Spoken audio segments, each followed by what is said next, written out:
Welcome, everybody, to episode 2 of the JJ Cross podcast. I am Joanna, the second J in JJ Cross, and with me, as always, is Jack, the first J.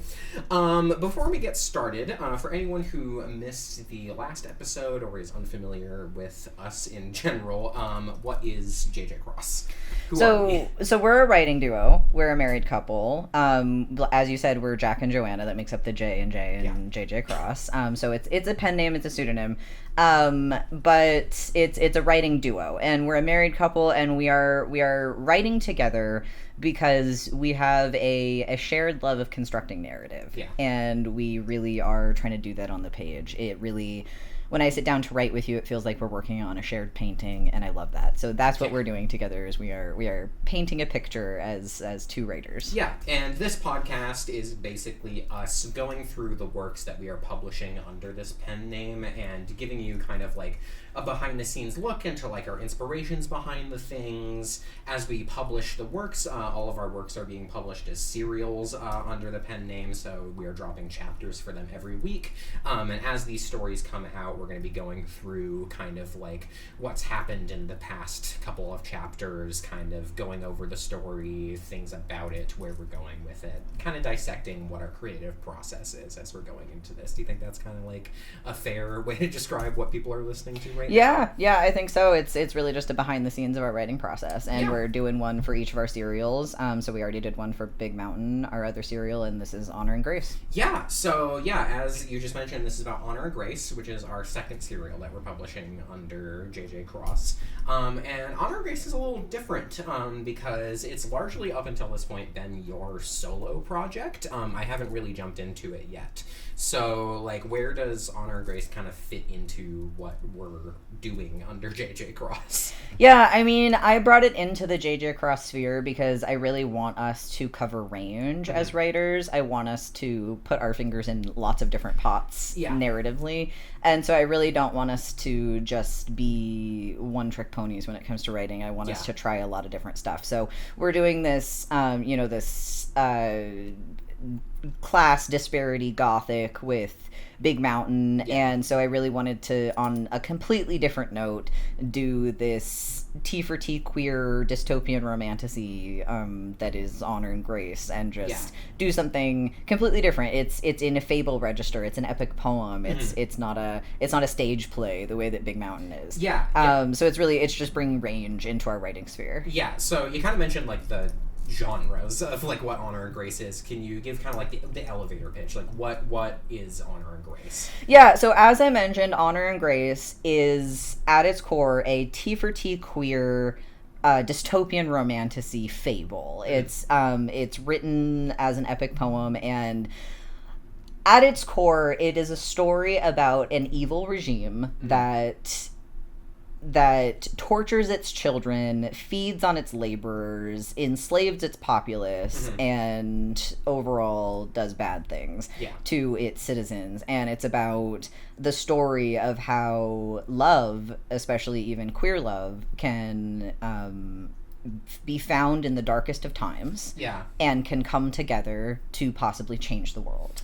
It's very kind of like my like first, like when I was like reading through up until where we've gotten to at this point, it really kind of like it's a very kind of like Beowulfian adult take on kind of like the YA dystopias that like we really grew up with, it seems like, and I really love how different it is from Big Mountain, and I'm also really excited to like get into the romance of it, because like romance is not something that I really gravitate towards writing, and so it's like it's really fun that it's that like such a different thing, and that is why it's romantasy as well and not YA, because it's equally adult. It's everything we're doing is very adult. That JJ Cross is an adult fiction writer. Like we're not doing YA, we're doing adult literature, and so it's it's romantasy for that reason, and that's also why it's alongside something like Big Mountain, which is equally adult. These are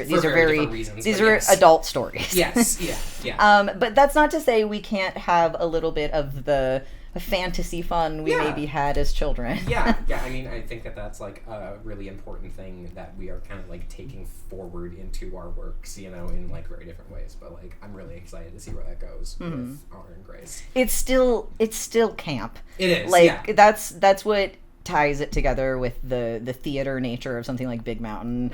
Is like that's the through line thread between both projects, is they're both camp. Yeah. Like In the way that all theater is. the theater stage play kind of like rotating cast and like ensemble cast thing we're doing with Big Mountain is camp in one way, and then this like romantasy kind of like T4T thing, this queer like love conquers all story I'm doing is very camp in its own way, because it's like set in this like fake fantasy realm and stuff like that. So where there are evil things. yeah, where you know there's an ultimate battle between good and evil, and just you that know very kind of- everything is a fable in the making. Yeah, totally. So yeah, like you covered kind of like all of the genre points that Honor and Grace hits. It is a T4T romantasy. It is dystopian. It is like a fable, like an epic poem. That's like a lot of different things. Like what's kind of like what carries it? What's like the central thing to you? It really is the romance aspect of it, because I'll go a little deeper on, you know, I said like, you know, what if there was queer love found in the darkest of places and it changed the world. A little more specifically, this story is about two trans characters that find each other, and their love is magical, but in ways that maybe are a little different and a little bit more real world than the typical like magic in a fantasy novel.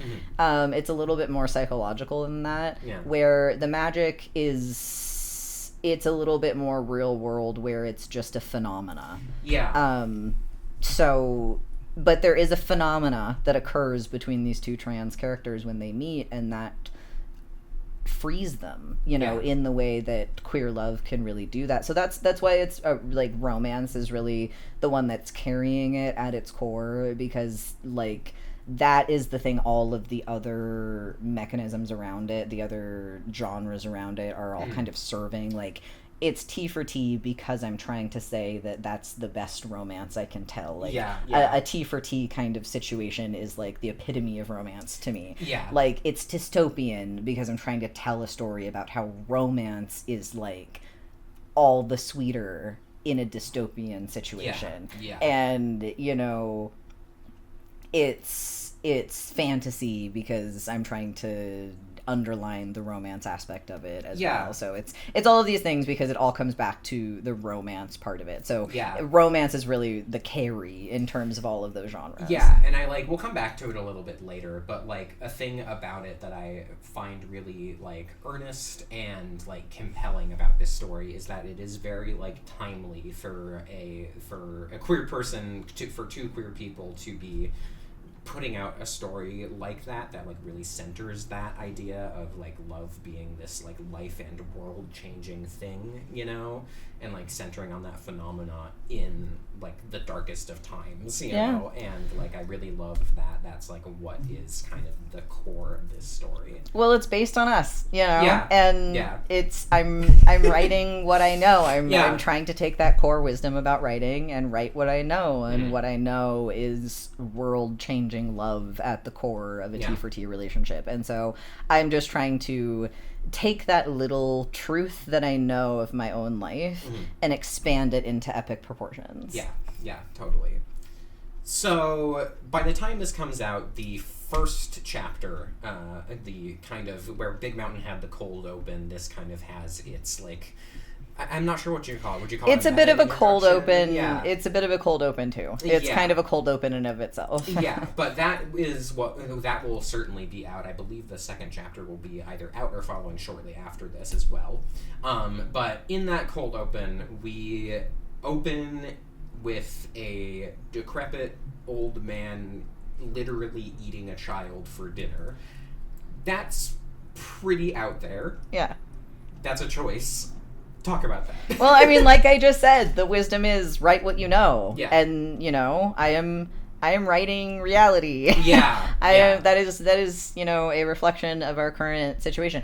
And that's, you know, also kind of the thing, like the best art reflects reality. And, you know, so I am I am writing the horrors of my modern life, you know, of the regime that holds power in my modern day and the things they really do. And, you know, I'm saying a lot with that. I'm telling you up front what's at the end of the rope in this world I've created. I'm letting you know what's under the rug immediately, you know, and it's inspired by what's under the rug in my real life, in the real power structures, in the real world that I live in. Yeah, it's like, it really is like setting up, it really is setting up the stakes almost, you know, of like, you know, like this is quite literally what the but yeah, it's like it's setting up those stakes of like, you know, you need in a story to establish, especially like a heroic story in the way that this kind of is, like, you know, what will ultimately continue to happen if our heroes don't intervene, if they don't prevail. If they don't prevail, and like, you know, I think that it is writing what you know in the age of the Epstein class, you know, and I don't know, I think it is just like a very strong picture in the opening. The other thing I wanted to talk about in the opening was we see like 3 figures in this opening, right? You have the old man, you have the kind of advisor character, and then you have this like mysterious hooded figure. Can you like talk a little bit more about that? Are those kind of like archetypes that you're playing into? Is that like something that's coming more down the line, you think? I'm really just trying to give you just a broad overview of like the power structure of the world. I'm trying to show you rather than tell you with exposition just a few things about how this world operates. So I'm trying to show you the figurehead, the people who move the pawns, and then the pawn. That's who I've put in the room. And so I'm giving you a view of how like an industry like that sort of operates, where it has a figurehead, it has those who actually move the pawns on behalf of the figurehead, and then it has the actual pawns being moved. And so that's who I put in the room. I put the figurehead, the old decrepit man that's being used as the figurehead, the one who it's all for, the one who accumulates power. And then the advisor, the group of sycophants who actually move all the pieces, who actually do it all, the ones who actually like follow through on all of the orders and like create the pain and suffering that is all around on their, you know, charts and agendas. And then there's the pawn, the it in blue, that the subjugate. You know. Is that like kind of cloaked factor of it like intentional? It's meant to remove identity. It's meant to just make you a pawn. It's quite literally meant to make you a pawn. Because it's like, it'll come up later in the story, you know, from what we've gotten so far and where it's going. It's like the subsummation, that's not a word, but like how identity is subsumed by power and like authority, I think is like another kind of like theme in this story. I think that like establishing that kind of like nameless subjugation that like happens in that is the result of like this evil. It's like an important part to have. They want the citizens to be a vector of the regime. And they can't be that if they're individuals. And so they don't want any of their citizens to be individuals, and so they make them the masses. So another thing that comes up in this opening is the kind of triptych of the windows in the ivory tower, the like red, blue, yellow of it, right?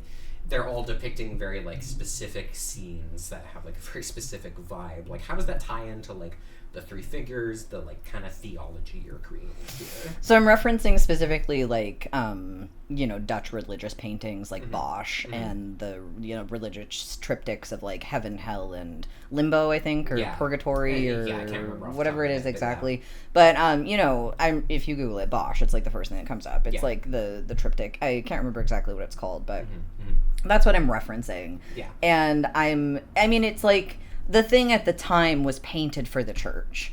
And so that's kind of what I'm saying with it, is it's like, that's the narrative, that's the marketing, that's the brand, that's the story, that's the bedtime story you sell everyone on, that's the bedtime story you teach everyone to teach everyone. It's the red is hell, the blue in the middle is limbo, or where you're meant to serve, and the heaven is where you're meant to go at the end if you're good on earth, and hell is the threat of if you're bad. It is kind of, again, like reflecting the triplicate figures that we see, and it reflects a lot of, like, again, it's kind of like writing what you know, and like that kind of theology, and the kind of like the morals, and the what's the word I'm looking for? Surveillance, I think. Yes. Honestly, it's like, it is the thing that when you teach people these things, like from birth, in this kind of larger than life, like, apocalyptic fable context, that, like, a lot of those paintings for the church reflect, those kind of like almost Old Testament kind of things, it, like, what that does to the people under it, and it's like that picture of those three next to each other, I think, is like a big thing for that in this story, and like, it's how you control a populace. And that's like one of the big themes that is part of the dystopia of this story, Yeah. So another thing that kind of came up when you're describing kind of like what this series is about, and like what we just talked about with like how this dystopia is kind of characterized, right? You talk about how this regime oppresses and tortures and uses the people it like subjugates. Can you talk like a little bit more about that, and like specifically kind of what we're seeing of that in the story, and how it ties together with our protagonists? Yeah. So it comes back to the way that, like, kind of magic or things not being completely realistic, or phenomenas, again, just phenomenas in the story that may be magic, may just be a phenomena. But there are certain phenomenas in this story that occur, and you'll see some take place directly between honor and grace, and then there is just another phenomena in the world of this story that is a process that the regime does to children to subjugate them, especially into its military service. It's a process called heartbreaking, and it's where they take a child. It has to be young enough, and what's meant by that is just innocent, still innocent enough to be hurt as deeply as you can hurt an innocent thing, and malleable. And they torture the child until it's heartbroken, until its soul has been cracked open and it can be taken from them, and then it is owned by someone else, so they no longer have free will. They're no longer in control of themselves, body or mind. Someone else is in control of them, body and mind, and they're no longer able to control their own will. So they have their will taken from them, and they are in service forevermore, making literal and magical, or at least phenomenological, I don't know if that's a word either, but like making that like a literal thing of like the way in which systems of power kind of get in your head and like control you like that. Like making that a explicit thing, I mean, it's a direct allegory for conversion therapy, for conversion practices, something I went through, and it is torture. It is torture. It's torture. And it does break you. And, I'm someone who's built myself back up from that, but it does. And so this story very much has that in it. Again, I'm writing what I know. And so you'll understand as the story goes on how that underpins things, but it's, I give you a pretty good look at how this kind of stuff works in the first chapter. Yeah. So it kind of circles back to why I choose to open like that. Well, that's the story I'm telling. Yeah. It's like... and I'm not saying there isn't love, because what did I also say? This story at its core is a romance. And so you ask, how can this possibly be a romance when you open it like that? And I'm like, well... Yeah. Because you don't understand something about romance if you think it doesn't open just like that. No, right? I mean, like, kind of to bring it into, like, a broader context, you know, like, something that we talked a little bit about in our first episode is the fact that, like, neither of us went to school for this, right? Like, we aren't, like, trained writers, right? You have, like, a BFA, right? See, and like, that is the thing. I do actually have a BFA in literature. I just studied French literature. Gotcha. So that is the thing. I do have a BFA in literature. I just studied French literature, but my BFA is quite literally in modern language and literature. Yeah. So that is what I have two BFAs. One is studio arts, fine arts. Yeah. And one is modern languages and literature. Yeah. So I do actually have a BFA in literature. I just also have a lot of imposter syndrome. Yeah. No, I get you. Yeah. But what I was kind of getting to is that, like, oil painting is something that you have done a lot of in your life, and, like, kind of, you know, you talk about, like, well, how can a romance exist if you, like, do this, right? You've talked to me a lot in, like, person and, like, when we've been doing, like, other arts together about, like, painting light, right? Oh, and yes. It's very much you're painting all of this darkness on the canvas so that this thing shines so much brighter. Contrast, my darling. Contrast, my darling. Yeah. No, one of the most important things you ever learn about the visual arts. Yeah. And it's just as important in all of the arts. I mean, it's of utmost importance in the visual arts, but you learn it very quickly in every art form you ever try and undertake, is that contrast is everything. Yeah. Because you can't see without it. Yeah. Yeah. You really can't. You can't see without contrast. Yeah. Yeah. Yeah. I mean, it's quite literally one of our core tools of measurement. Yeah. Yeah.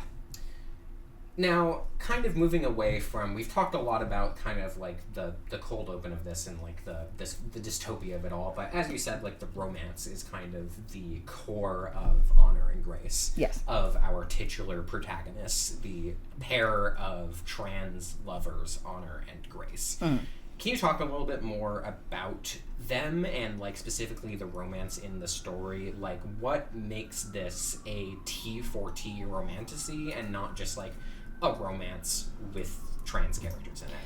Because ultimately I'm trying to say something very profound about trans love, about specifically the love between a trans masc person and a trans femme person, like the ultimate other half. Yeah.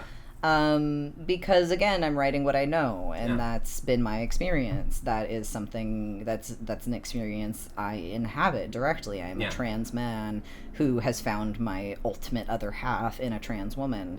And, you know, that's not to say that there haven't been other people in my life and won't be other people in my life, but there is this really profound, life-changing connection that happened to me when I found someone from my community and someone who was like me but opposite. Yeah. And there's kind of nothing like that. I mean, like, that's what heterosexual people are on all the time about, aren't they? They're like, I want me, but the opposite. I want the opposite of me. It's like, okay, I get that. Like, me too. Yeah. You know? Yeah. I'm kind of, you know, like, I'm kind of not so different. I'm kind of on that shit. You know? Yeah. Like, aren't you guys like really on that shit? So I don't know. That's why I kind of also think that, like, in the way that this is a very trans story, that it does need to be inherently T4T. Yeah. And is, because that's my experience. Like, I don't think that, like, heterosexual people would get nothing out of this. You know, I think queer people and straight people alike are gonna maybe be able to see the core mechanisms of love here. And that's why it's, like, bigger than just a story with trans characters in it. It's like, it's archetypal. It is. It's like the when love becomes divine. Yeah, because, like, really, like, what we're, like, centering on is, like, not just the kind of this, I feel like a lot of, like, the kind of I feel like a lot of like cis heteronormative romance, right? Kind of, and that idea of like wanting your opposite kind of focuses on this idea of like being completed by the other person, right? Being kind of like being made whole by the other person, right? And I think that like, while yes, that can be like an aspect to it, I think something that like you have put into this story, and I think will continue to come out, is not just this thing of like kind of waiting for this other person to like complete you, and then it's like, okay, now we're good, right? It's like, no, like the process, like completion is a verb here, you know? It's like the love that these characters share is what unlocks their ability to become their best selves together, yes. You know, and like to change the world and their lives together. And I think it's important to like talk about that too, and like what makes this kind of like, I think that like it's definitely not exclusive to T4T relationships, but like I think that it's a beauty that I have heard many other many other trans people talk about, and that I really agree with, is that like in T4T relationships, in that kind of love, it is so self-actualizing in that way. Well, yeah, it's really the way that transcendent love can quite literally release you from your bounds. Yeah, we put the trans and transcendent, you know? Yeah, no, literally. I mean, like, yeah, but I mean, it is a story about how that kind of transcendent love can release you from that which binds you. Yeah. So another thing to touch on is that this is also kind of a fable in the way that it's told. With Romantasy at its core, why not just do kind of like a thriller or like some heroic fantasy or a YA novel or like something like that? Why that fable aspect to it? Yeah, I mean, something I haven't gotten to talk about yet, which is an aspect of it, is I'm trying to do something specific with telling the story this way. I'm trying to tell the lover's journey. It's my own take on the hero's journey, which, is very writer 101 of me. Everyone tells their hero's journey tale, like whatever. It's archetypal for a reason. I had fun learning about it in school. I was doing literature classes, like studying Beowulf and Joseph Campbell, and like it's fun. But I want to do it differently because I don't want to. It's just like I want to tell a structured story like that, but I don't want to just tell this same tired story about like this white exceptional man who saves the day and is the ultimate hero, girl, and like the girl is the elixir he brings back, and it's no, like I want to tell a story that has equally autonomous characters coming together to be more together than they could have ever been individually. Yeah. Like, that's love to me. Mm-hmm. Like, that's love. Like, you have love when you together make more than you ever could have individually. Yeah. Like, that's love. And so that's it. That is the shit. That's what you want. And so I'm trying to tell a story about that, and so that's why I've made it the lover's journey, and so that's why it is doing that. Mm-hmm. That's why I'm doing the fable register. That's why I'm doing the like epic poem, is because I am trying to tell an epic poem. I'm trying to tell a very a story with a very old structure to it. This is the structure that many writers have told this story, and I'm just trying to do it in my own way because I think it's fun. Yeah, it is really fun, and like I think that on top of it centering this romance at its core, it is saying something kind of metatextual, right?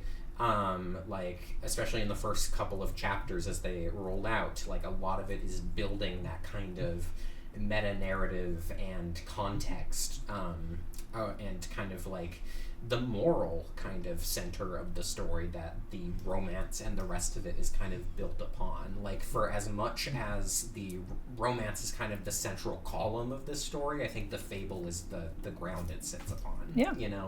And I think that it's really cool because I don't think that you often get like aside from like, I guess like if you like look into like Greek myth and shit like that, right? Like you don't often get something that has that kind of like moral fable coding to it that also is a romance at its core.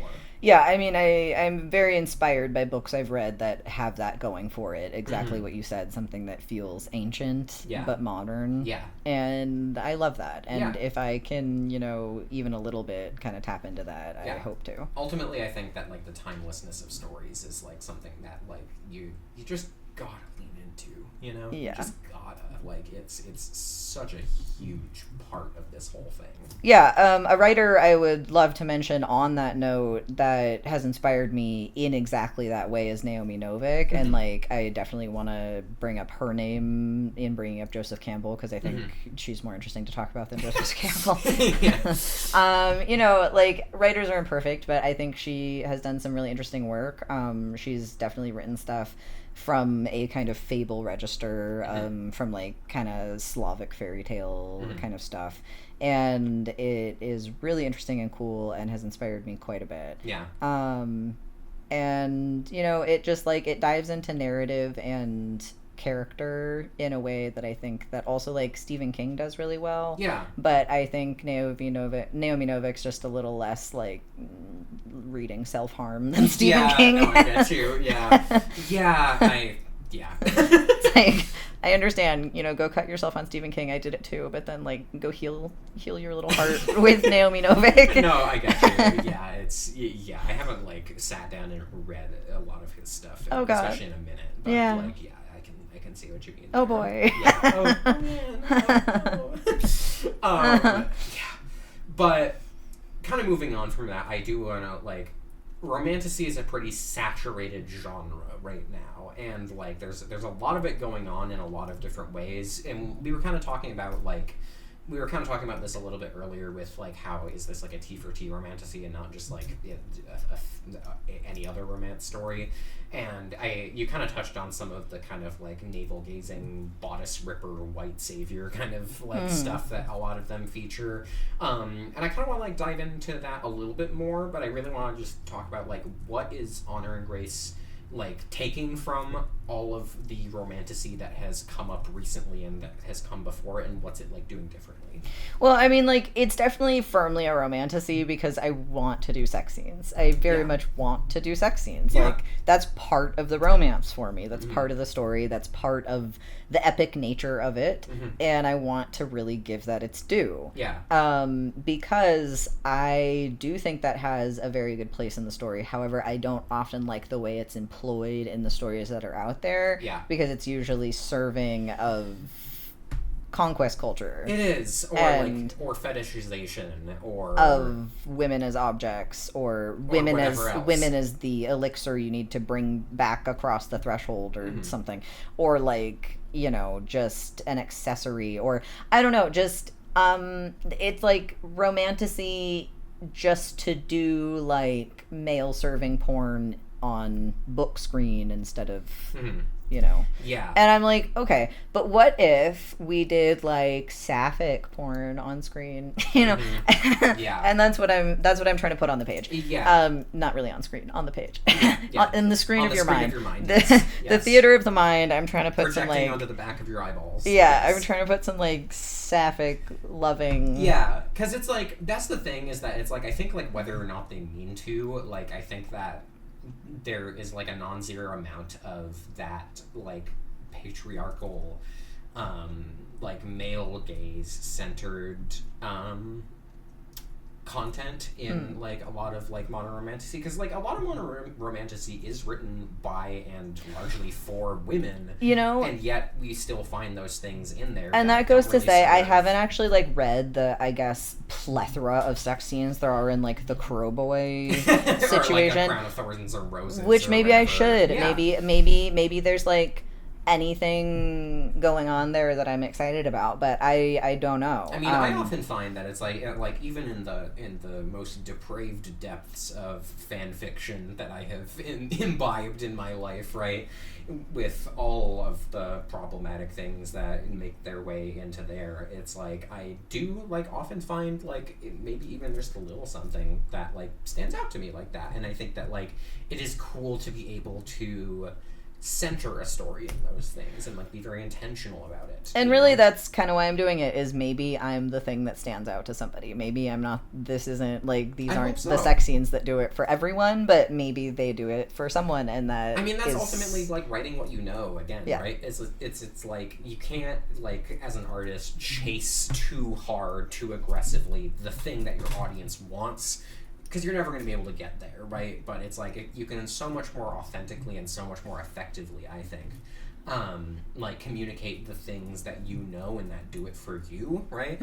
Into something, and there will simply be other people that it also does it for. Yeah. And I think that that's like the best thing you can do. And I mean, the other reason it's like, it's a romantasy, it's a T4T romantasy, these things we're kind of compounding on and saying like, why are these the choices? It's like, it's also specifically a story that I'm telling that has sex in it because of the nature of the characters, and I really want to tell a story where the woman is penetrating and the man is receiving. Yeah. And I can do that in this context. Without it being some sort of stigmatized, fetishized thing. It is natural. It's just a thing. The nature of it. Yeah. It's just the nature of it. Yeah.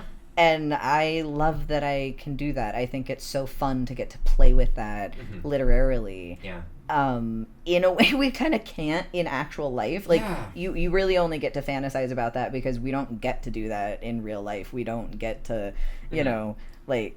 It's like a role reversal fantasy. Yeah, because I mean, like, shit, we could talk about it for ages, but it's like even in like real life queer spaces, you know, you still feel the effects of those like stigmas and fetishes that are put onto us as trans people, you know, in our sexuality, and like being able to really intentionally put that into the narrative of like, no, this is like natural, loving, intentional sex and love in this thing. Well, it's still very controversial for people to understand the woman as the one penetrating and the man as the one receiving, and not have it be this like, and not have that be anything close to anything, like have that be like transcendent romance.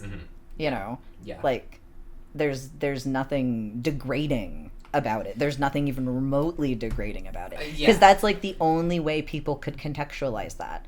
Is like a degradation? Yeah. And like you can't possibly read this story and feel that there's an ounce of degradation in what's going on. in the way, and that's why it's transcendent. Yeah, in the way that something like Twilight or 50 Shades like really embodies that kind of like inherent like domineering sadomasochism of like that like possessive hierarchical sex that like often comes in those stories, like even when they almost don't mean to, right? It's that kind of bodice ripping thing. It's just like, it's really nice to not have that and not impose that on our characters. So. And I just want to prove that it can be equally hot.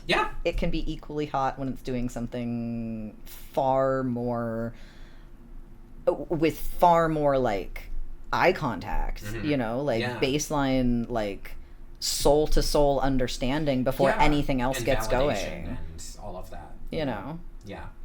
Like human connection. I kind of want to move on from that and talk about you writing this. What is kind of like the part of you that's in this story that you haven't put into anything else that you've done up to this point? I would really say the thing I'm trying to put into this the most intentionally is my heart.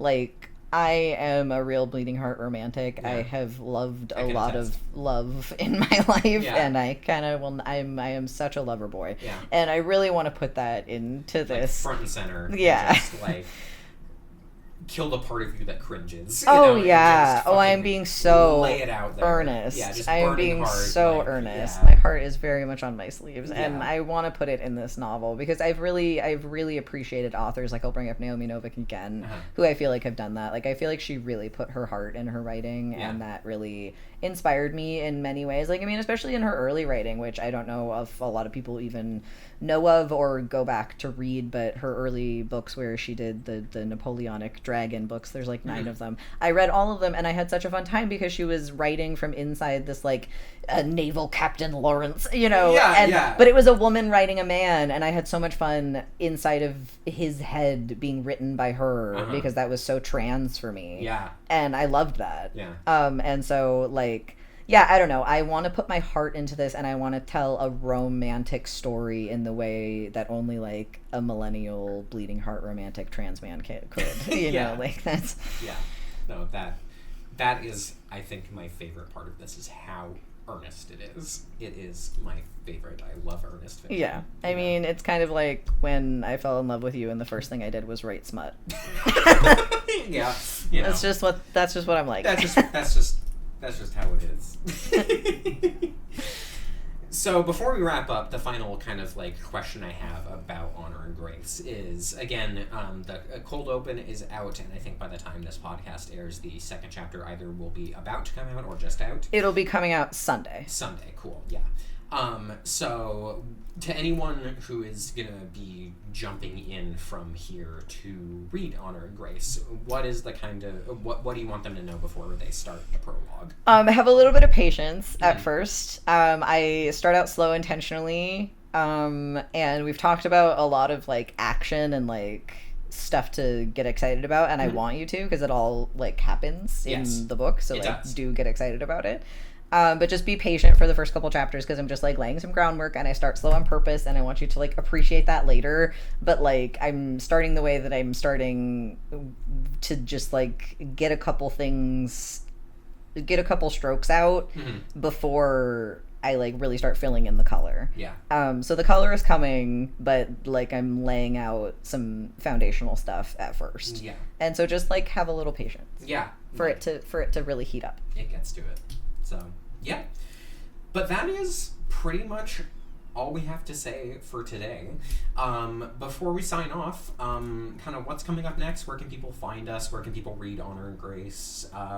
Yeah, so we're posting Honor and Grace on Substack. That's where the chapters will be dropping on Sundays at 7 p.m. Pacific time. We are on there at jjcrosswriter.substack.com, and we are across social media where we post teasers and just about writing and just post what we're up to and stuff like that. That's where you can follow us.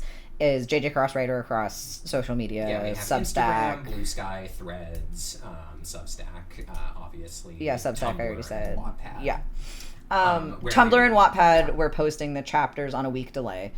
So if you don't want to follow along on Substack for some reason, they will be on a week delay on Tumblr and Substack. No, Tumblr and Wattpad. Right. Yes, those two. But yeah, that is pretty much all for today. We are really, really excited for you to get your eyes on this, and we really, really hope you enjoy it. Thank you for listening. This has been the second episode of the JJ Cross podcast. Next week we will be, not next week, but we will be coming back in a little bit once a couple more chapters of Big Mountain come out. Yeah, we'll be checking back in on Honor and Grace and Big Mountain once 4 chapters have dropped, so next month, basically. So we'll be coming back next month to talk more about both of them. So until then, see ya. See ya.